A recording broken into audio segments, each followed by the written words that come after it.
So network school is the first node of a network society where it serves several purposes. Um, but the United States was started actually not just with the Massachusetts Bay Colony, but with Harvard. It was like literally a single room schoolhouse when it started, right? And the Midwest, the land grant colleges, like Texas A&M was like agricultural and mechanical, and so that was meant to build up the Midwest. Like so, you had a college and a town kind of side by side. You trained the engineers and the humanists to help build the society. Then, of course, the Bay Area, Stanford and Berkeley helped build Silicon Valley, right? So those are three examples in the American context where a university and a town and a society kind of all went together, right? And so that's what we're doing. We are building a society ourselves.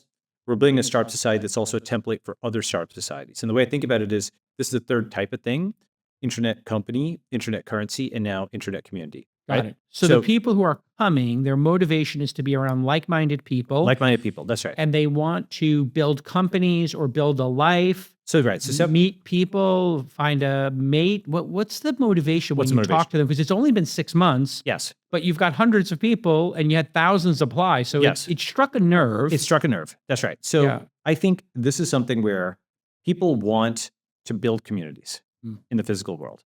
We spent so much time online. We want to build things offline, right? So some of them are coming because they're remote workers and they're tired of being by themselves. They want to be with a community, right? Got it. So it's alone or with people who are also remote workers. And we've seen that, this nomadic lifestyle.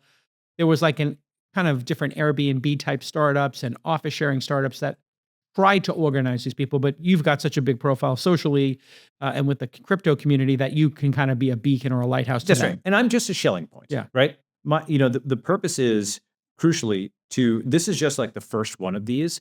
And I fund vegan ones and I fund carnivore ones. I fund Hindu, startup societies and Christian ones and Jewish ones.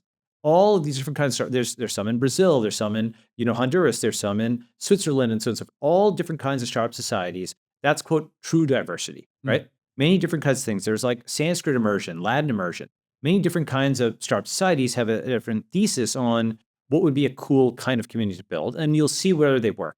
It's again, just like a tech company, if we thought about early X or early Twitter, it seemed like the silliest thing in the world. Why would anybody want to tweet their breakfast? But it became really important, right? Yeah. And so in the same way, there's many different concepts of what a startup society is. Okay, so just to answer your question also again, A, remote workers, B, people who can't get visas to the US, C, a lot of people who ideologically want to build startup societies just like they wanted to build cryptocurrencies.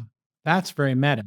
Yes. So they're looking at this vision and saying, the society I'm in is not fulfilling to me. It feels broken in some way. It feels suboptimal. And this seems exciting. Yes. And this is why maybe the press, when they look at you as an individual and crypto, they kind of look at it like these people are crazy internet people who don't want to pay taxes. They want to like skirt governments and create their own world. And they're kind of leaving the real world. It's not that. It's they're builders who want to build something that fits their sensibility. That's right.